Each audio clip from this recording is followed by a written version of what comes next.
Bom dia, gente. Bom dia. Bom dia aos colegas aí de todos os estados também. Já prosseguimento hoje a um dos temas que costuma ser considerado difícil aí por alunos e professores, que é o combinatório.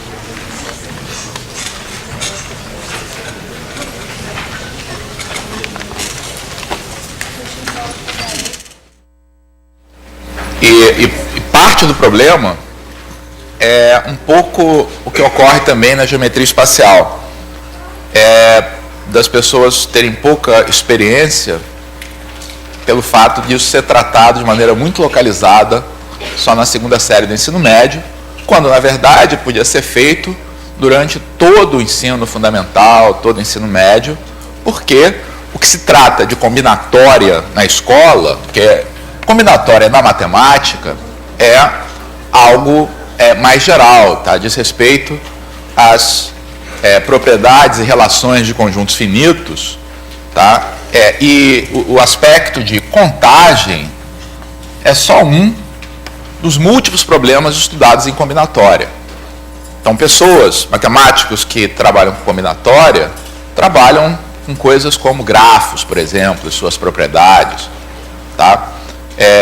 De modo que o que a gente faz na escola é só um aspecto de combinatória e um aspecto muito simples, porque, afinal de contas, contar é a habilidade mais básica, mais primitiva que a gente tem em matemática. O primeiro contato que as pessoas, de modo geral, têm com a matemática é através da contagem.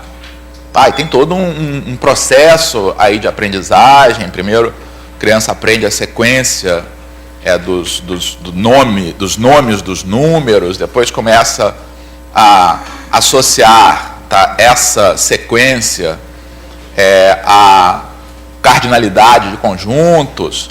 Depois, mais tarde, no ensino fundamental, as operações aritméticas são motivadas através de problemas de contagem, né? Então, por exemplo, você fala em soma pela primeira vez, vai aparecer uma figura que você vai representar um conjunto que tem 2 carneirinhos, outro que tem 3, aí 2 mais 3 igual a 5. Então, contar é algo muito elementar, tá? Muito simples de se fazer. Tá? E aí de uma certa forma paradoxal que seja considerado tão difícil, tá, por professores e por alunos. Tá?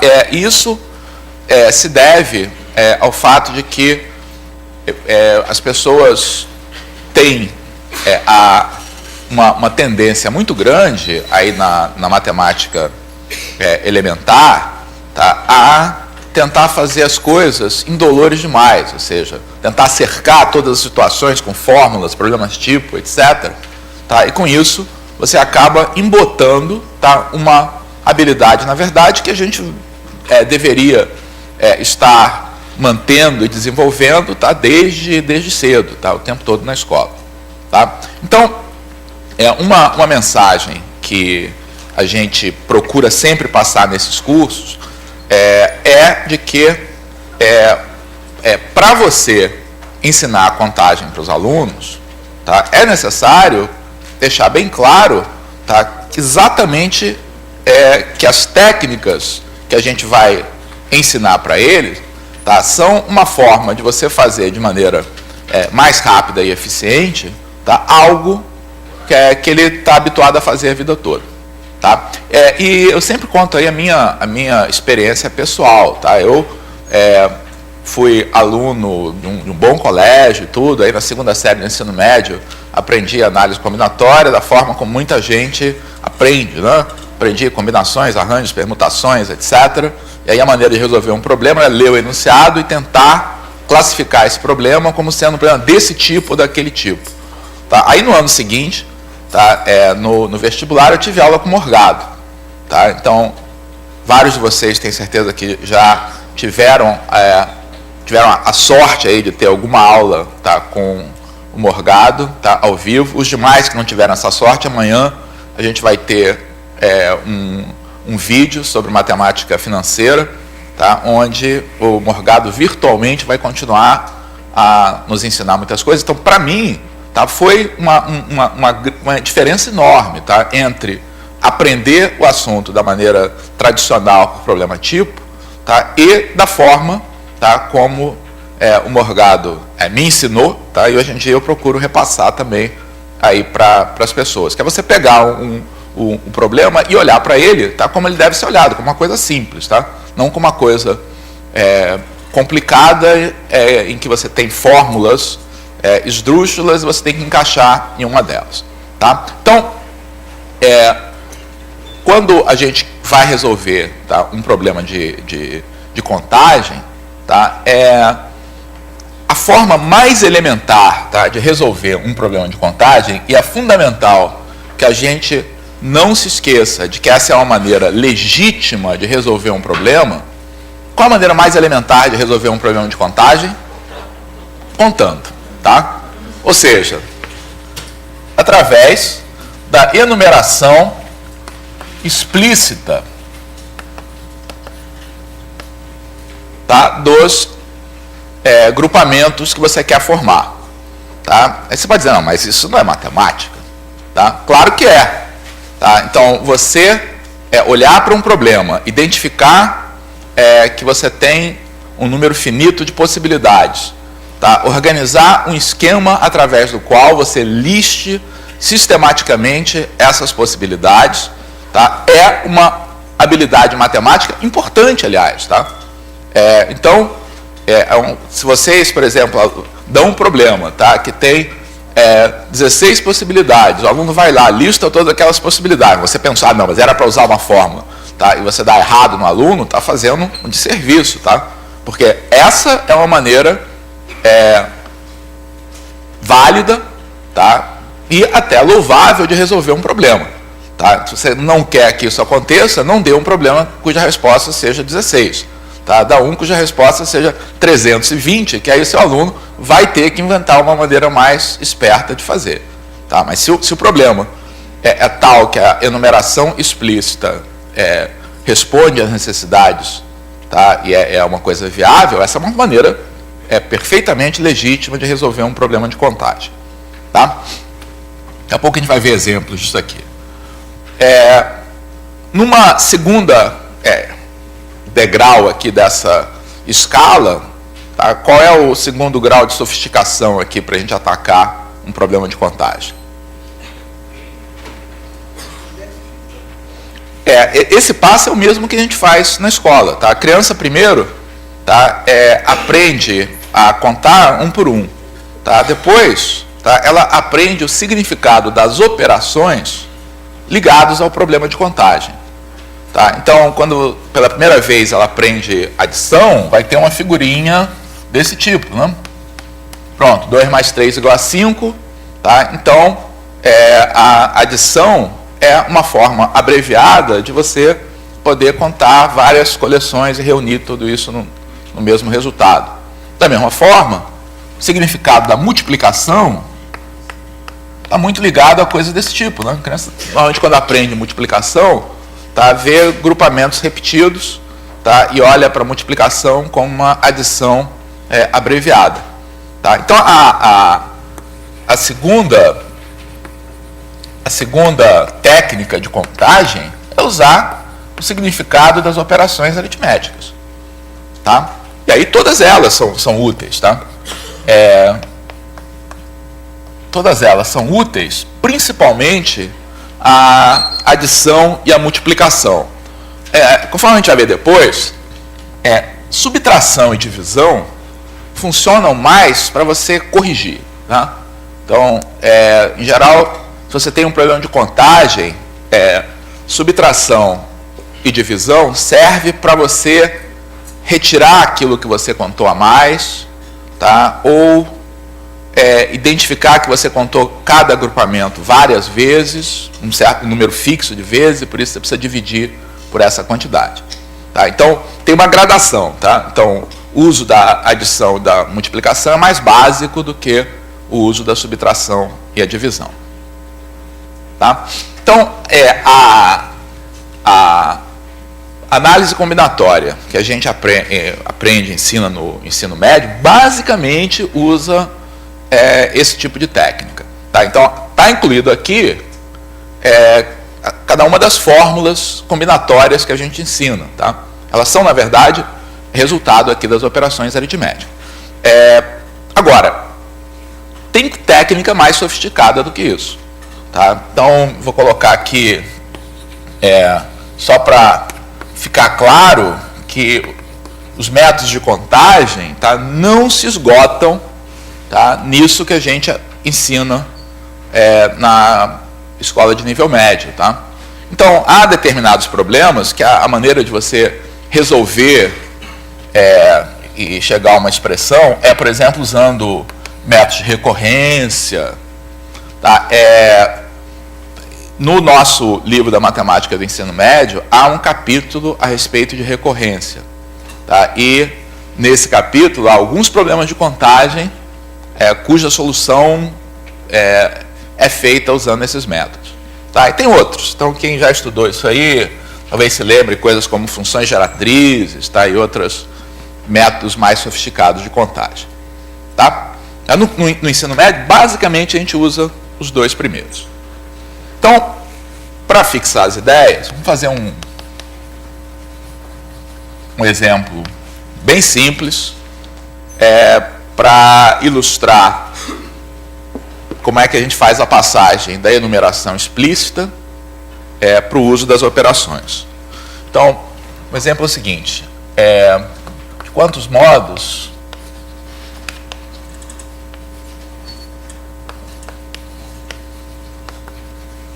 pode-se escolher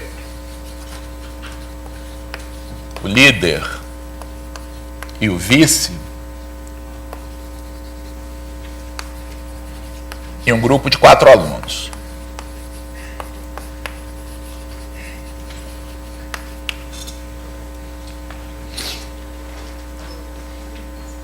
Ok? Então, você tem um grupo de 4 alunos, você tem que escolher o líder e o vice-líder. Qual a resposta? 12. Está correto, tá?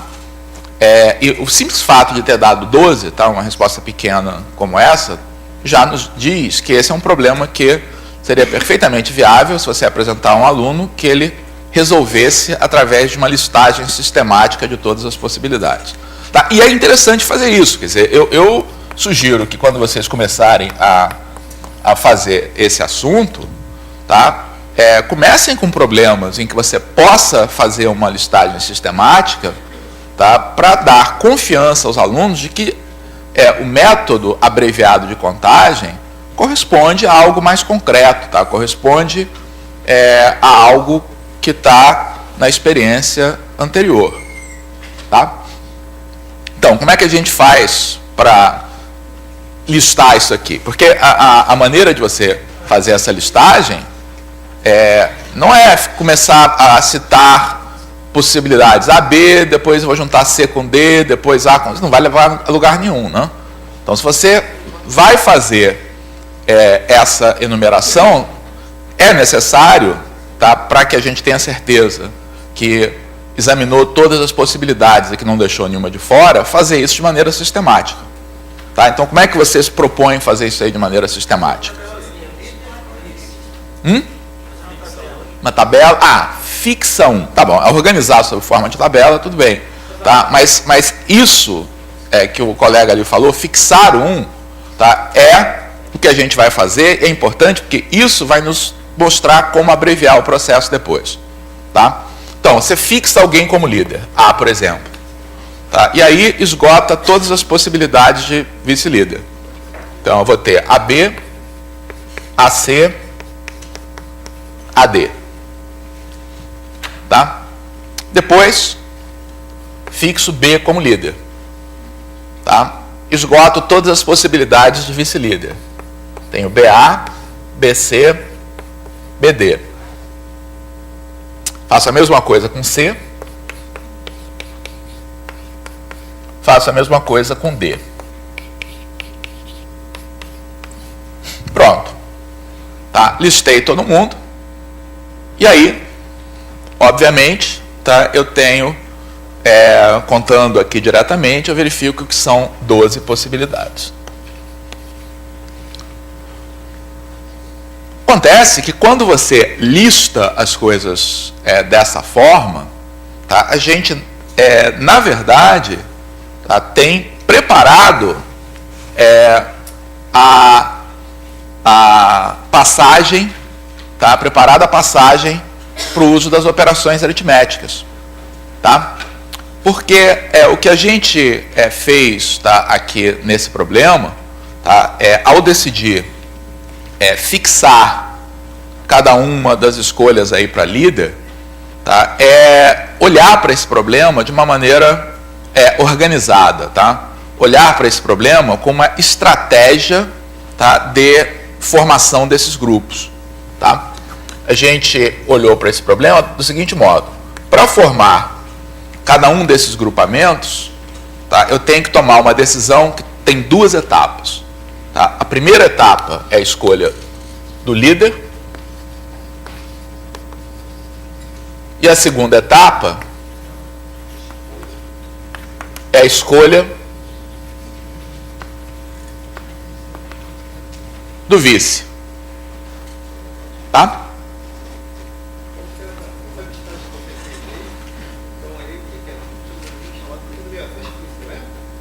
Foi, pois mas eu estou agora passando aqui para a maneira mais rápida de olhar para esse problema. Tá? Então, o que nós observamos, tá, é que para a escolha do líder,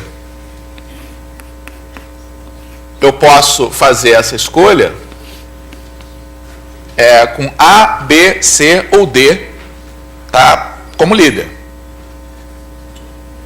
Tá? E aí, em cada uma dessas situações, eu pergunto, a escolha do líder e do vice-líder são escolhas independentes? Não, não são não. Porque se eu escolhi A como líder, não posso escolher A como vice-líder. Tá? Então, a escolha, essas duas etapas aqui dependem, tá, uma da outra. Tá? Eu estou falando isso porque o resultado aqui desse nosso processo vai ser o chamado princípio multiplicativo da contagem, tá? Que é a principal ferramenta utilizada para contar e que normalmente é enunciado nos livros didáticos de uma maneira extremamente restritiva. Tá? Os livros muitas vezes dizem que para você aplicar o princípio multiplicativo é necessário que as diversas etapas sejam independentes entre si. Tá? Não é isso que é necessário, não. Tá? Porque aqui a primeira etapa e a segunda etapa têm uma interdependência. Não posso escolher a mesma pessoa. Tá? O que é fundamental não é que essas etapas sejam independentes. O fundamental é que o número de possibilidades seja independente das etapas anteriores. Tá? Então, o que o princípio multiplicativo diz, tá, é que se essa primeira etapa pode ser feita de P modos, tá? E a segunda etapa pode ser feita de Q modos, qualquer que seja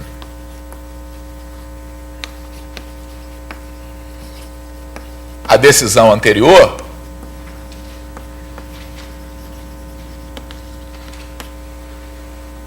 tá? Então eu tenho uma situação como essa. Na primeira etapa, eu tenho número de ramos igual a P, tá? E para cada ramo correspondente a uma decisão da primeira etapa, eu tenho Q ramos possíveis em cada uma das situações. Tá? Então, o número de possibilidades corresponde exatamente ao significado mais básico da multiplicação, tá? Que é a contagem desses grupamentos de Q, P vezes. Tá? Então, o número total de possibilidades é igual a P vezes Q, tá? E isso é o famoso princípio multiplicativo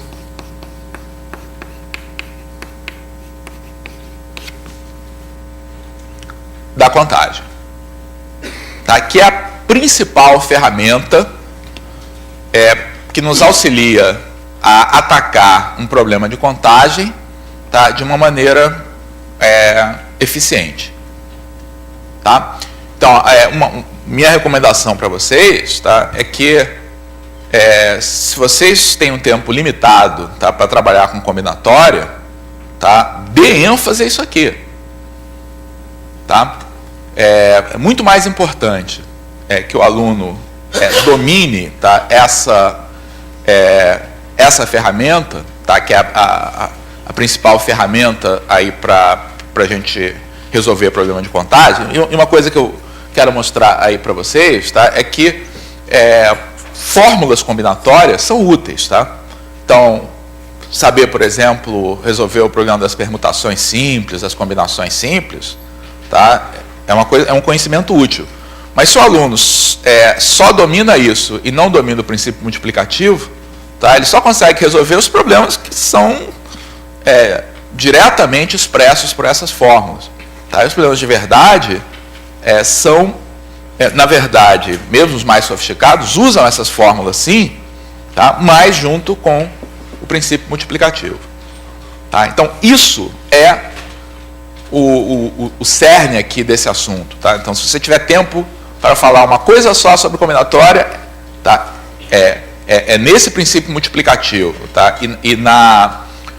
E em exercícios que mostrem o poder do princípio multiplicativo, tá, que está a principal mensagem que a gente tem que passar para os alunos.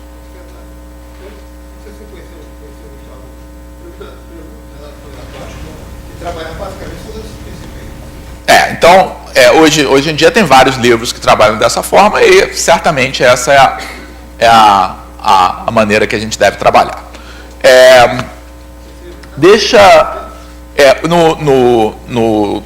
No livro, tá, da Matemática do Ensino Médio, volume 2, tá, o Morgado procura resumir, tá, a maneira, tá, de atacar um problema de contagem, tá, dando 3 mandamentos, tá, 3 instruções, tá, 3 recomendações que são fundamentais para ensinar, tá, e para aprender análise combinatória. Tá? A primeira coisa, tá, ele resume dizendo a postura. Tá? Então, a postura é que você tem que enfrentar um problema de contagem se colocando no papel de quem vai formar os grupamentos. Tá? Então, não é uma situação abstrata. Tá? Você deve se colocar no papel de quem concretamente vai formar os grupamentos que estão sendo pedidos. Tá? Ou seja, deve se colocar com disposição de listá-los se for o caso. Tá? Primeira coisa. A segunda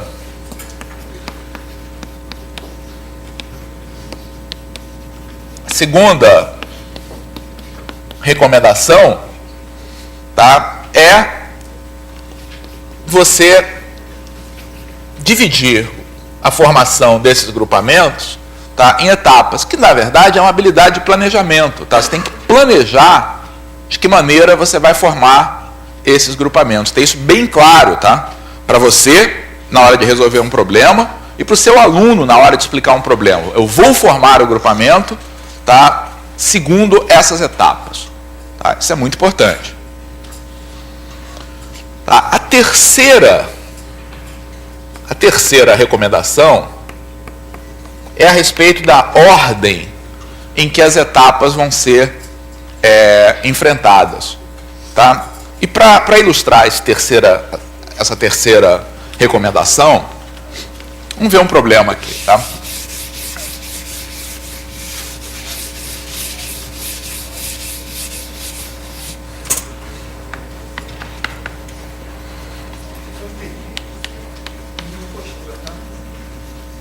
Postura se refere a se colocar no papel de quem vai formar o grupamento e não de quem vai adivinhar a resposta.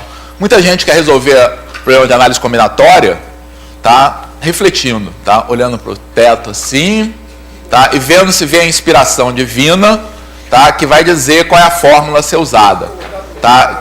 A postura significa arregaçar as mangas, eu estou de manga curta hoje aqui, mas arregaçar as mangas e se colocar no papel de quem tem realmente que formar esses grupamentos. Se eu tivesse que fazer uma lista de todos esses grupamentos, qual seria o meu método para fazer isso? Tá? É isso que postura significa. Tá? Então, a pergunta é, quantos são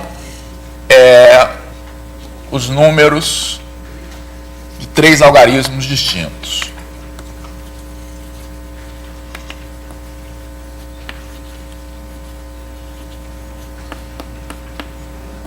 Então, esse é um problema extremamente simples, tá? Mas que nos dá a oportunidade, tá, de exercitar, tá, os 3 mandamentos do Morgado.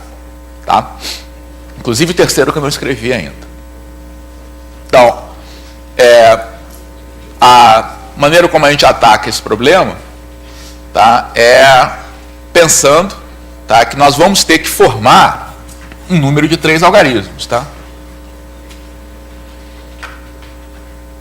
E para formar um número de 3 algarismos, tá, nós temos que escolher um algarismo de cada vez. Tá? Então, nesse problema é muito natural como é que vai ser a divisão em etapas. Tá? O meu planejamento, tá, é escolher um algarismo de cada vez.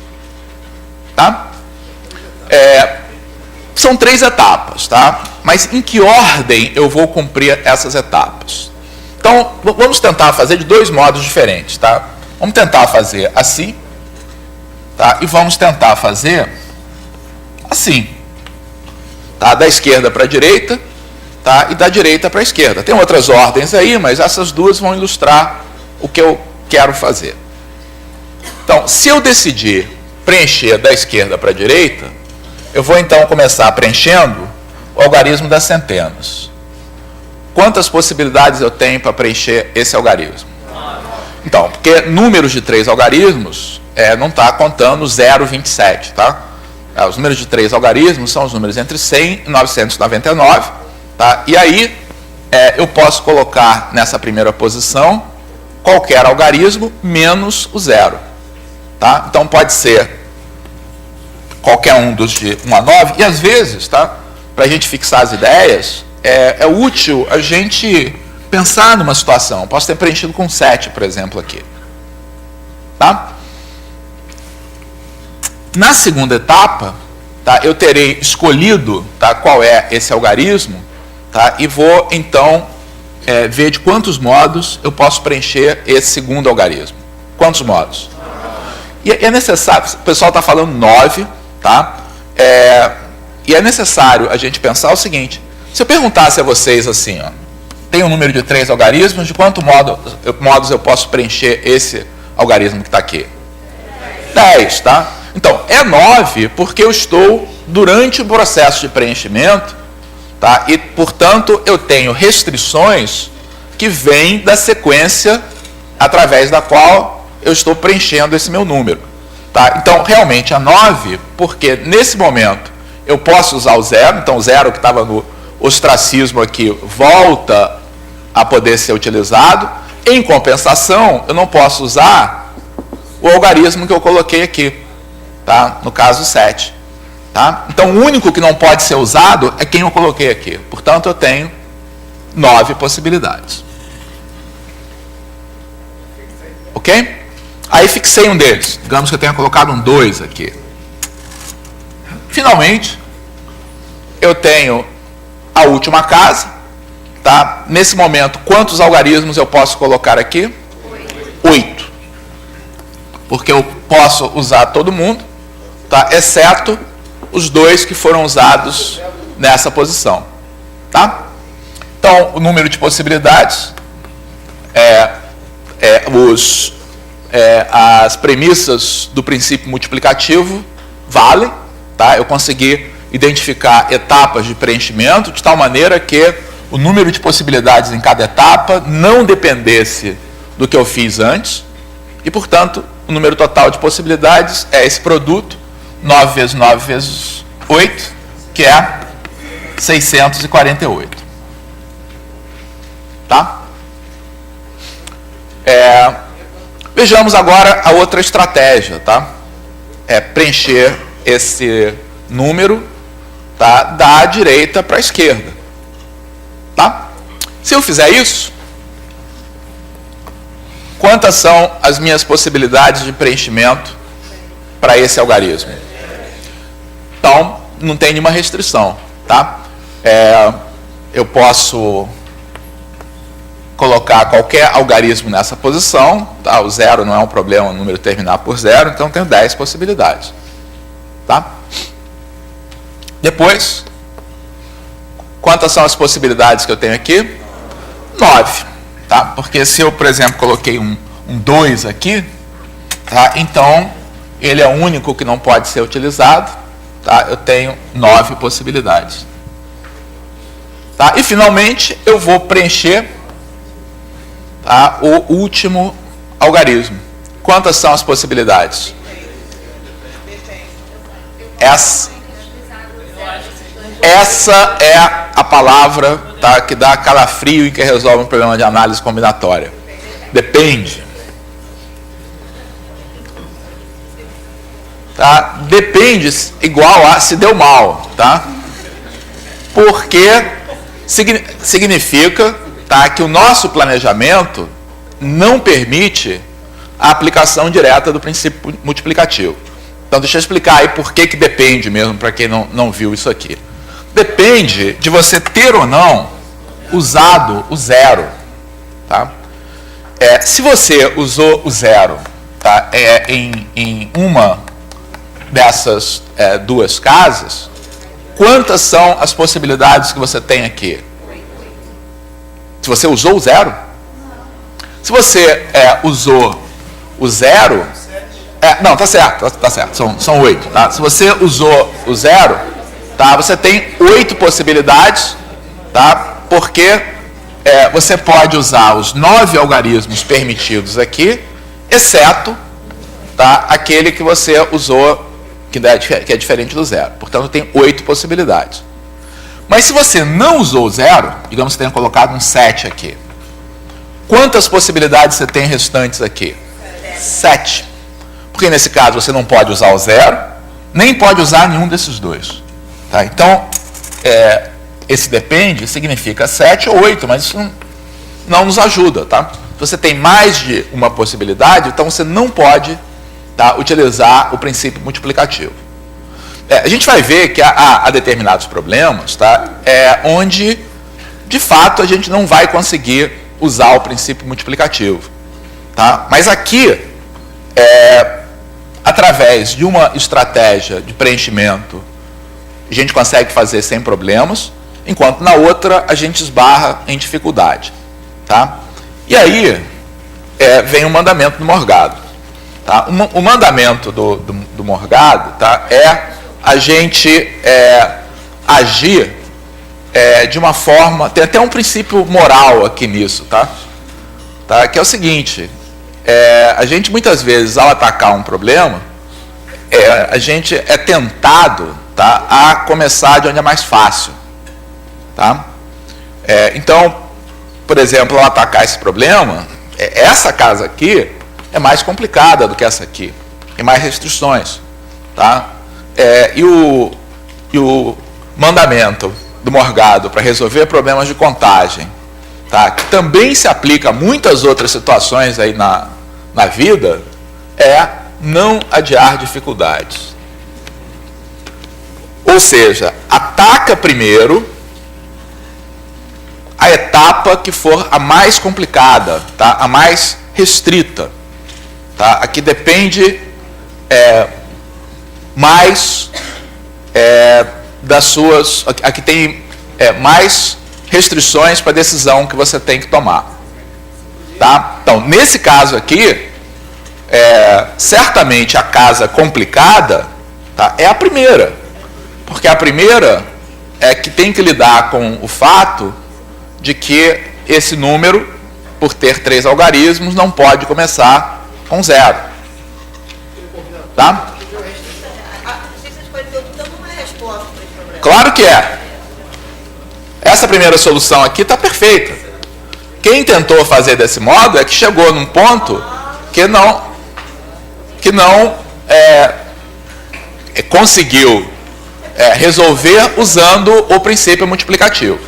Tá?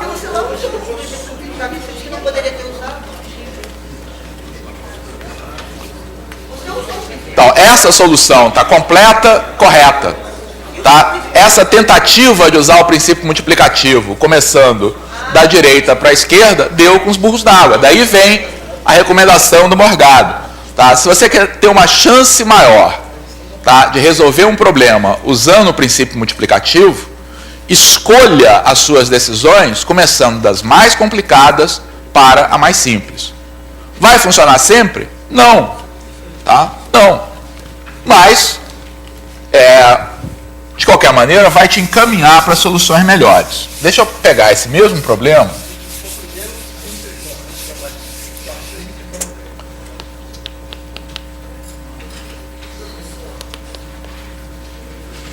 Deixa eu colocar aqui o problema para vocês irem pensando, enquanto eu respondo.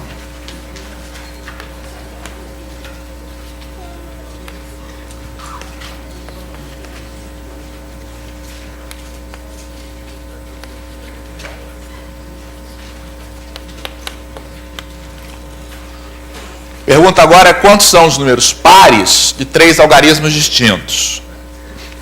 Quando vocês pensam um pouquinho, deixa eu responder quem é que tinha dúvida.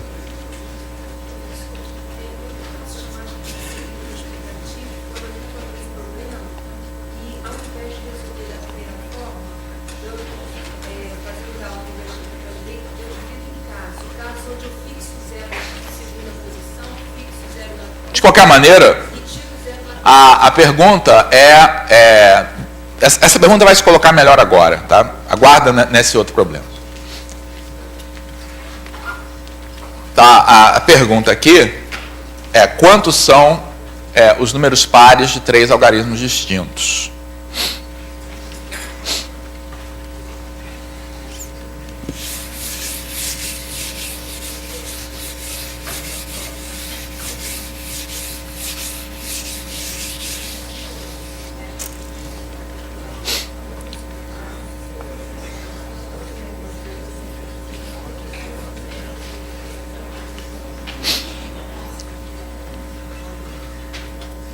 Então, vamos seguir os mandamentos do Morgado. Postura. Postura é isso, tá? Vou me colocar no papel de que tem que escrever um número de 3 algarismos. Estou preparado para escrever um número de 3 algarismos. Tá? Segundo, divisão em etapas. Divisão em etapas é natural. Vou escolher um algarismo de cada vez. Tá? Então, a primeira e a segunda, segundo mandamentos, na verdade, são uma coisa só. Tá? A terceira é ordem. Então, a recomendação do Morgado é começar por onde eu tenho mais restrição para colocar um algarismo. Tá? Dentro dessa recomendação, por onde eu devo começar a preencher esse número? Eu tenho 2 casas aqui que são complicadas, tá? Enquanto essa aqui, tá, é simples.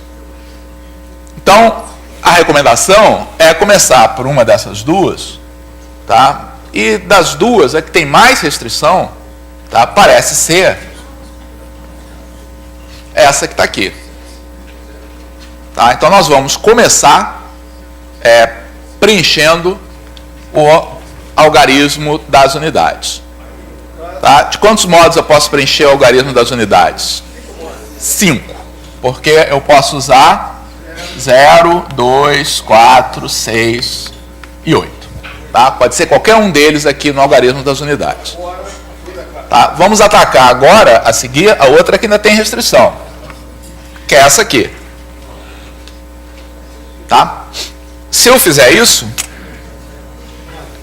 quantas são as minhas possibilidades de preenchimento aqui? 9. Por que 9?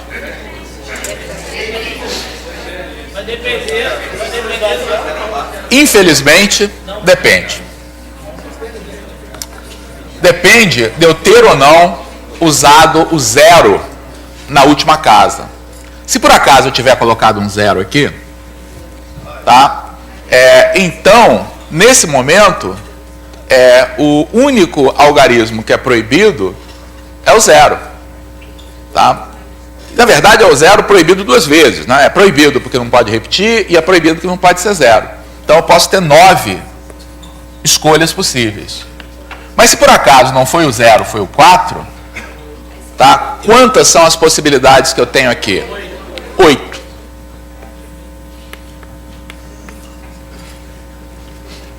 Tá? E não é difícil a gente ver que a vida não melhoraria se eu trocasse a ordem, tá? Se eu resolvesse fazer o contrário, tá? Preenchesse primeiro esse, depois esse, eu teria o mesmo tipo de dificuldade, porque na hora que eu preencho esse algarismo primeiro, tá? Eu tenho 9 possibilidades, tudo bem. Mas na hora que eu passo para cá, vai depender de se foi par ou ímpar, tá? Eu vou ter possibilidades diferentes também. Tá? Então, esse é um problema onde eu segui, tá? Todas as recomendações, tá? E aparentemente me dei mal. Mas não me dei mal não, tá? Porque, na verdade, tá? Quando você faz isso dessa forma, primeiro, você tem uma quase certeza, tá? De que esse problema não vai se resolver, tá? Somente usando o princípio multiplicativo. Tá? Ao mesmo tempo, essa forma de você explicitar essas diferenças, tá, nos dá a solução mais econômica para o que a gente vai ter que fazer depois, que é dividir em casos. Tá? Então, o que a gente vai ter que fazer para completar a solução do problema, tá, é observar que o que nos levou a esse depende, tá? É o quê? Depende de quê? Então, a pergunta que a gente se faz aqui, porque isso vai orientar, tá, a nossa divisão em casos. Tá? Depende de quê? Isso. Depende da primeira decisão ter sido colocar um 0 ou não. Tá? Então, depende do 0 ter ou não sido usado nas unidades.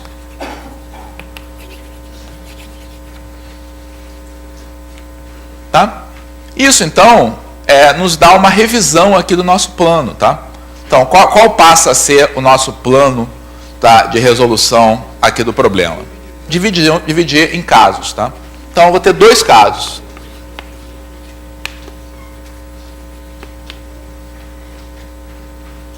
Primeiro caso. Primeiro caso é esse aqui.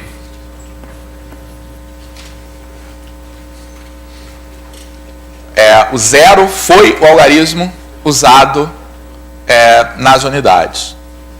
Se isso acontecer, quantas são as possibilidades que eu tenho para essa... Que agora não tem mais o depende, né? Eu usei o 0. Tá? Então, aqui eu posso colocar todo mundo, exceto o 0, que eu não podia usar mesmo. Tenho 9 possibilidades. Usei, sei lá, um 3 aqui, o que for. Tá? E agora, para essa casa, quantas possibilidades eu tenho? Não posso usar o 0, não posso usar quem ficou aqui. Tá? Eu tenho 8 possibilidades. Tá? Então, esse caso... Tá? Vai me dar 72 possibilidades. Tá? O segundo caso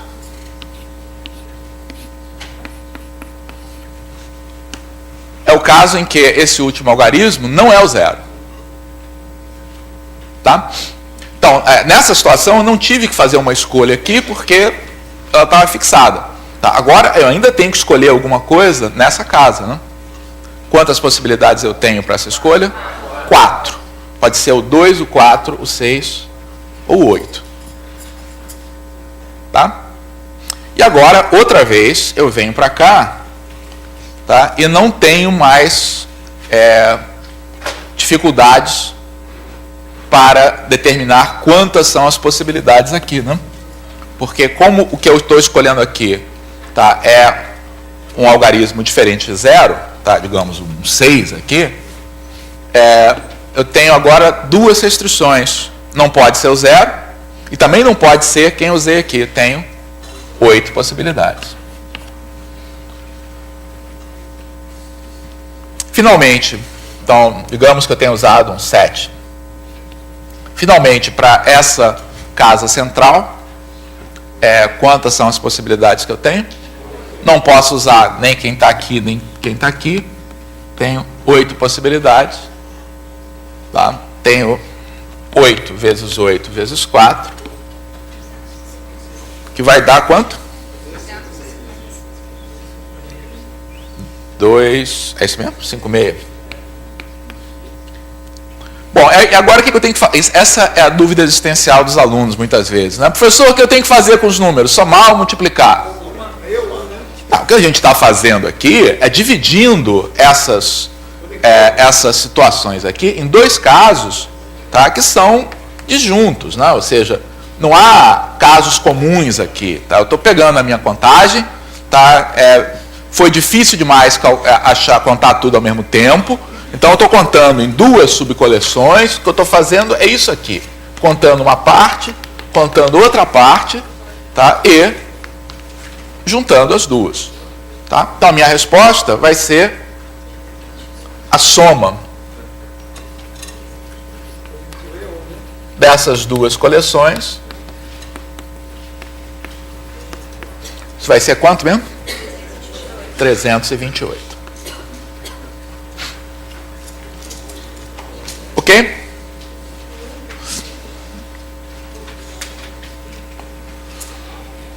Então, usando esse princípio da gente atacar primeiro as coisas mais complicadas, não necessariamente resolve todos os nossos problemas. Não necessariamente a gente escapa de ter que dividir em casos, tá? Mas tem que dividir em menos casos do que se fizer noutra ordem. Tá? Então, realmente é uma recomendação que nos ajuda bem a perceber a natureza do problema. Será que algum de vocês pensou em uma solução mais fácil aí para o problema? Então, eu queria discutir aqui com vocês uma alternativa, tá, para resolver esse problema. Uma alternativa, tá, que, por alguma razão, tá, é muito agradável, tá, aí para as pessoas, tá, é a alternativa, tá, da gente atacar o problema de uma forma através de exclusão. Tá? Então, de fato, para esse problema aqui em particular, tá, a solução por exclusão, tá, conduz a uma solução um pouco mais rápida. Tá? A solução por exclusão qual é? Eu quero calcular, tá, quantos são os números pares. Tá? Então, que tal calcular os números, quantos são os números ímpares, tá, e subtrair do total que eu já calculei antes.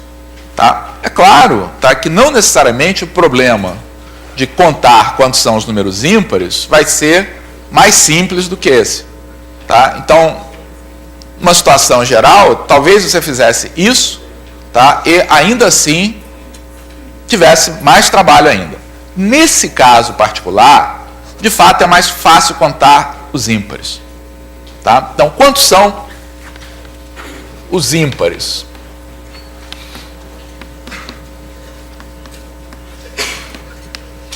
Então, atacando o problema pelo nosso método, tá? Nós vamos primeiro atacar essa casa aqui. Quantas são as possibilidades? 5. Pode ser 1, 3, 5, 7 ou 9. Tá? Quantas são as possibilidades agora para preencher a primeira casa? 8, né? não tem mais aquela ambiguidade, tá? Porque o algarismo que você vai usar aqui certamente não é o zero, tá? Então, na hora de preencher essa casa, aquela dificuldade, se a gente tinha ou não usado o zero, desaparece. A gente não usou o zero, tá? Portanto, aqui não pode usar nem o zero, nem quem foi usado aqui. Então, são 8 possibilidades, tá? E aqui, 8 também, tá? Resultado, 8 vezes 8 vezes 5, 320. Tá? Então, quantos são os pares? É igual ao total menos os ímpares. O total nós calculamos e deu 648. Tá? Os ímpares deu 320. Tá? E a resposta é 328. Tá? Pergunto, qual solução é melhor? Essa ou essa?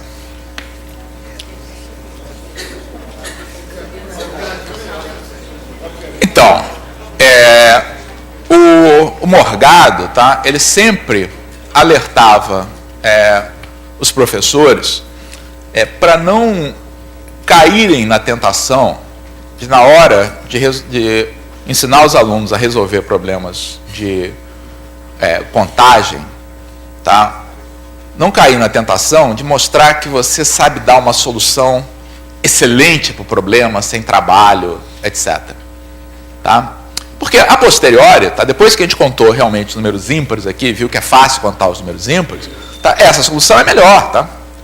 Mais rápida, mais direta, mas é menos educativa num certo sentido. Tá? Você, por exemplo, na hora de resolver esse problema, ir direto para essa solução. Tá? Fazer aqui o que eu fiz aqui, mostrar, tal. Olha, a gente também podia ter feito as coisas desse modo, tudo bem. Mas muitas vezes a gente ataca um problema de combinatória com os alunos sem respeitar muito o processo, tá, de você testar métodos de solução, tá, e tende, tá, a passar uma noção subliminar para os alunos de alguma forma que essa solução aqui é pior do que a outra. Tá? Isso é muito ruim. Tá?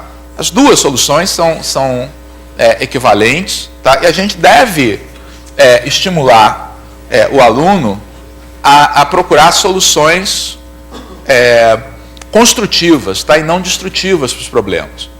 Tá? Então, Morgado era muito mais radical do que eu sou. Tá? Morgado olhava para isso aqui, tá? Detestava, dizia que isso aqui era um truque, tá? Enquanto aqui a gente tinha o método de solução. Tá? Eu não vou ser tão radical assim quanto ele. Tá? Mas, como vocês vão ver na aula de amanhã, que o Morgado era bem radical assim, com as coisas. Tá? Mas tomem cuidado. Tá? Deixa os alunos desenvolverem métodos e, principalmente, na hora de apresentar as soluções, tá? Não apresenta essa solução aqui com um risinho superior do tipo, eu sou bom à beça, sei resolver problemas de contagem, tá? Sem sofrer. Isso não é educativo. Tá? A maneira como a gente resolve os problemas, tá? É mais dessa forma do que daquela forma que está ali.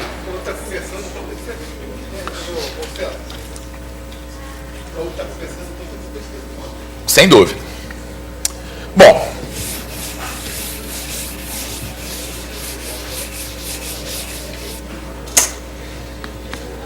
então aquilo que eu falei, tá, da subtração aparecer como instrumento de correção, tá, do problema, foi ilustrado aqui. Tá?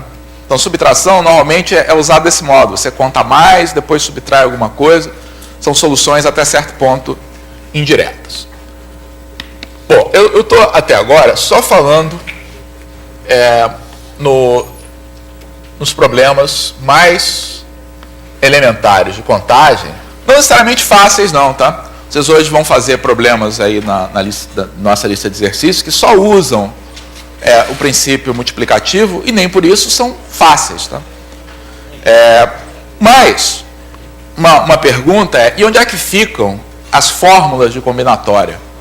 Então, é completamente desnecessário, tá, a gente ensinar para os alunos fórmulas combinatórias.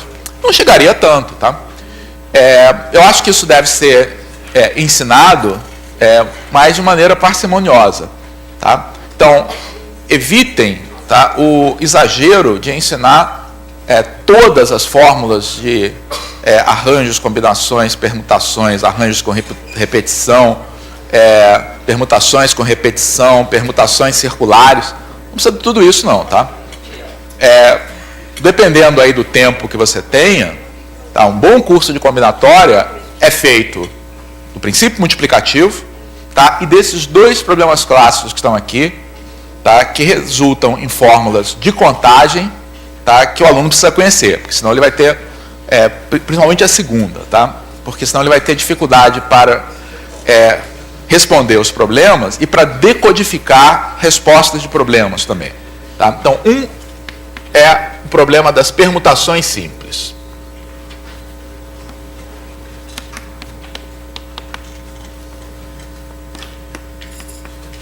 Que responde a esse problema aqui. De quantos modos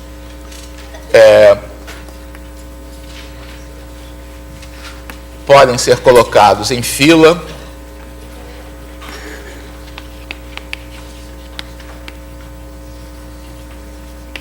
N objetos.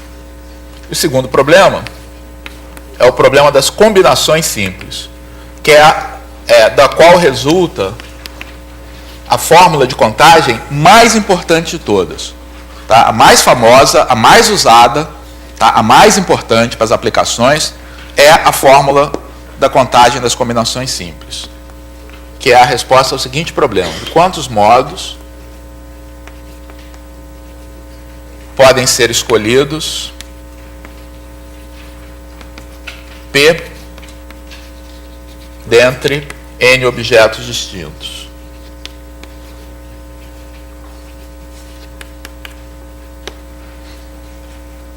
Tá? O primeiro problema é muito simples. Tá? Eu digo que ele deve ser ensinado para os alunos porque ele nos leva a uma notação frequentemente utilizada em problemas de contagem. Tá? E a maneira de você chegar a essa notação é resolvendo esse problema. Então, de quantos modos você pode colocar N objetos em fila? Postura. Vamos enfileirar os objetos. Tá? Divisão em etapas. Vou colocar um objeto de cada vez. Tá? Ordem. Parece ser irrelevante aqui, então vamos começar escolhendo o primeiro da fila. Quantos modos eu posso colocar o primeiro da fila? Pode ser qualquer uma das pessoas pode ocupar essa posição. Quantos modos eu posso colocar o segundo da fila? Note que antes de eu preencher, mais uma vez, podia ser qualquer um, tá? Mas quando eu já escolhi quem foi colocado aqui, só sobraram N-1 pessoas para essa posição. Então, e assim por diante, até que quando eu chegar na última posição, só sobrou aquele pobre coitado que não foi escolhido ainda, eu tenho uma possibilidade. Então, a resposta, N-1 vezes 1, que a gente define como sendo N fatorial. Tá? Então, essa é uma inversão que muitos livros também do ensino médio fazem. Tá? Eles começam um capítulo de contagem definindo fatorial, aí faz 30 problemas de simplificar expressões com fatorial. Eu acho isso um horror. Tá? Toda vez que eu analiso um livro didático que faz isso, tá? Isso é uma maneira garantida do aluno não gostar de contagem. Tá? Você começar dizendo, olha, vou fazer aqui um capítulo, tá, para o qual você precisa, tá, conhecer essa notação. Tá? Essa é uma maneira de afastar o aluno do assunto ao invés de aproximá-lo do assunto. Então, o fatorial é uma notação importante, tá? Porque resolve esse problema. Tá? Então, fatorial a gente tem que apresentar sim, porque esse problema de você ordenar objetos acontece com muita frequência, tá? E portanto, deve ser introduzido como uma consequência de um problema de contagem, tá? E não antes de entrar no assunto. Tá? Então, isso aqui muitas vezes é representado por símbolos como P de N. Tudo bem. Esse problema os alunos devem conhecer. O outro problema também. De quantos modos a gente pode escolher P dentre N objetos? Então, a resposta desse problema, a gente poderia, tá, ser levado a pensar que esse problema é o mesmo que a gente resolveu no início da aula, tá, em que eu tinha um grupo e tinha que escolher líder e vice-líder. Tá? A diferença, tá, é que eu não estou distinguindo posições entre as pessoas que estão sendo escolhidas. Não tem presidente, vice-presidente, secretário, tesoureiro. Se eu fosse escolher P das N pessoas, supondo que são pessoas, para ocupar cargos distintos, esse seria um problema que eu não teria a menor dificuldade de resolver. Tá? Porque aí, para escolher quem vai ser o líder, eu teria N possibilidades. Para escolher quem vai ser o vice-líder, eu teria N-1 possibilidades. Então, tem a mesma estrutura, tá, lá do outro problema, exceto de que a gente não vai até o final, sobra a gente. Tá? Quando eu chegar aqui na última casa, eu vou ter N-, então, na casa 1 eu tenho N-0, na casa 2 N-1, na casa P, N-P-1. Tá? E a resposta para esse outro problema, que não é o que eu estou querendo resolver, seria esse produto. Tá? Acontece, tá, que não tem boa forma de resolver o problema das combinações simples sem passar por essa etapa. Tá? Então, para fixar as ideias, então, se eu tenho 5 pessoas, tá, para escolher grupos de 3,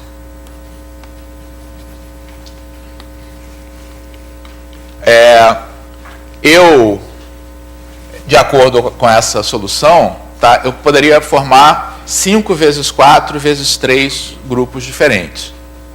Tá? Como é que a gente corrige essa resposta? Bom, ela está errada, né? Ela está errada porque se eu escolho A, C, D, A como presidente, C como vice, D como tesoureiro, tá? Através dessa contagem aqui, eu estou contando a situação em que D é o presidente, C é o vice, A é o tesoureiro, como sendo um grupamento diferente.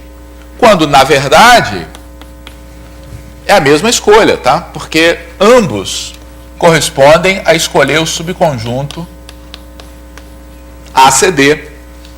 Tá? Tanto essa escolha quanto essa aqui correspondem a escolher A, C e D.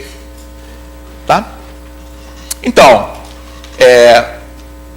o que está acontecendo nesse problema, e por sorte, tá, isso está acontecendo desse modo, tá, é que a gente está fazendo contagem em excesso. Tá? O nosso resultado é menor do que esse.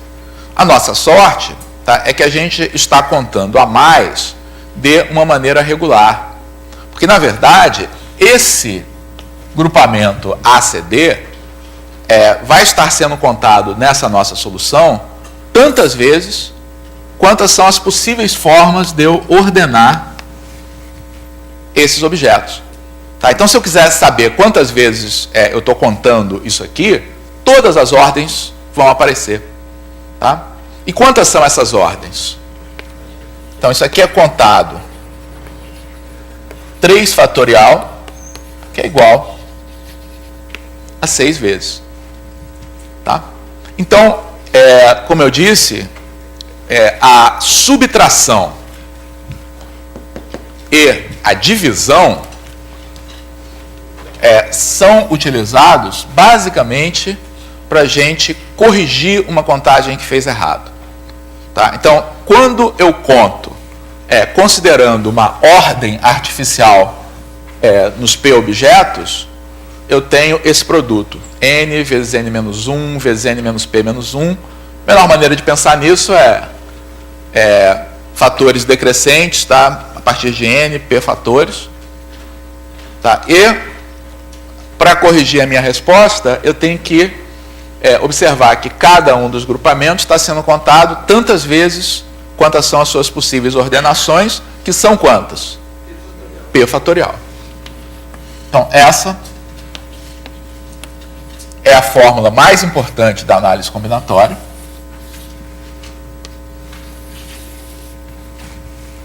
Que é a fórmula das combinações simples. Tá? Bom, isso pode ser escrito aí usando fatoriais, etc. Tá?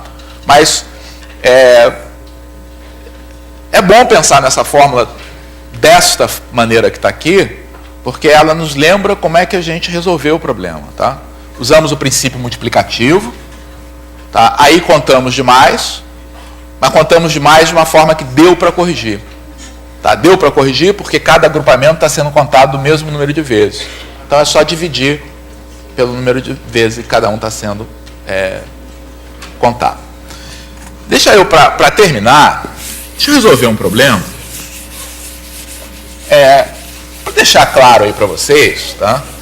Que, embora esses dois problemas, conhecimento desses dois problemas, permutações e combinações, seja útil para a gente resolver problemas combinatórios, se você depender só de encaixar diretamente na fórmula, você não vai muito longe. Tá? Então, deixa eu fazer um último exemplo, que é o seguinte.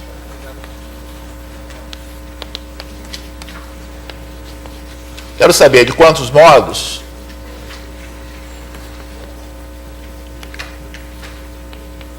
posso colocar 5 livros de matemática, 3 de física e 2 de português em uma estante. Vamos colocar em uma prateleira, fica claro que eles ficam na mesma prateleira.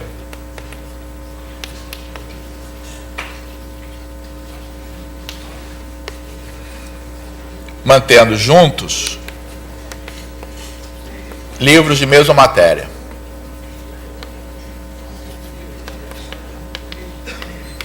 Bom, antes que vocês me perguntem, sim, a pessoa do enunciado é uma pessoa normal. Ela tem 5 livros diferentes de matemática, 3 diferentes de física. Não é o mesmo livro que ele tem tantas cópias assim. Só sempre pergunta isso.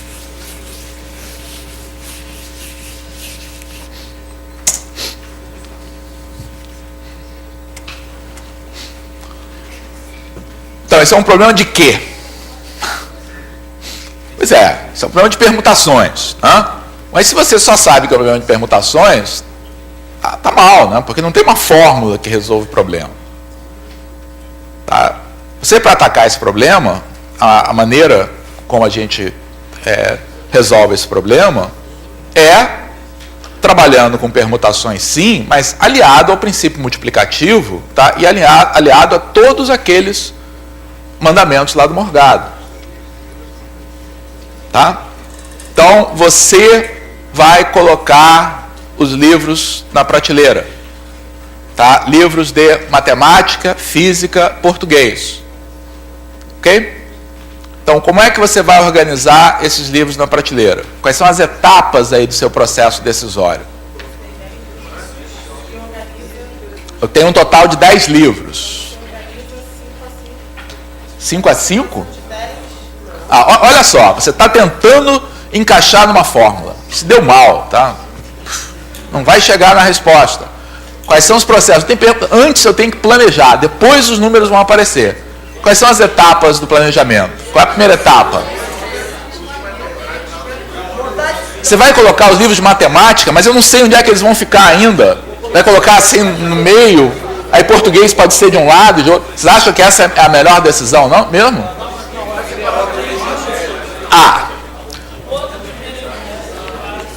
primeira etapa,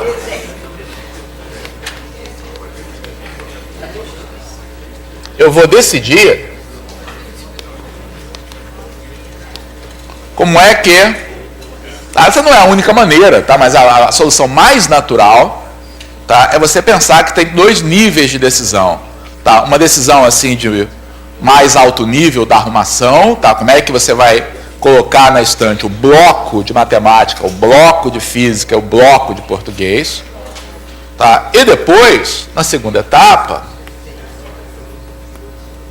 ou na segunda, terceira, quarta etapa, se quiserem, é ordenar os livros de cada matéria.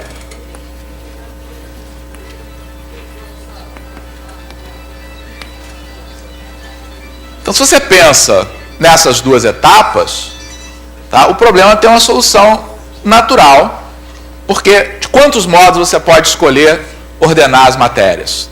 Quantas são as matérias? 3. Então, essa etapa aqui, você tem 3 fatorial modos, tá, de escolher como é que você vai colocar as matérias em ordem. Então, pode ser, por exemplo, que você tenha resolvido colocar português, depois física, depois matemática. Tá? Então, tem 6 possibilidades para isso aqui. Agora, dentro de cada matéria, você faz sua ordenação. Tá? Então, a gente pode pensar isso aqui como sendo uma etapa só, mas pode pensar também que você tem a segunda, uma terceira e uma quarta etapa. Tá? De quantos modos você pode escolher os livros de português?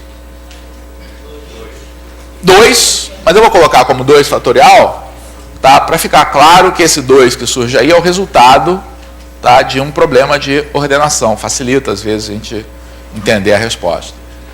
Tá? Da mesma forma, os de física eu posso colocar de 3 fatorial modos, e os de matemática eu posso colocar de 5 fatorial modos. Então, a resposta do meu problema, então, qualquer que tenha sido a decisão que eu tomei aqui, eu tenho esse número de possibilidades para ordenar os livros. Então, a resposta é o produto disso tudo. 3 fatorial, 2 fatorial, 3 fatorial, 5 fatorial. Tá? Então, é importante que os alunos conheçam essa notação, até para poder decodificar uma solução como essa, tá? Entender o que essa solução está representando. Ok?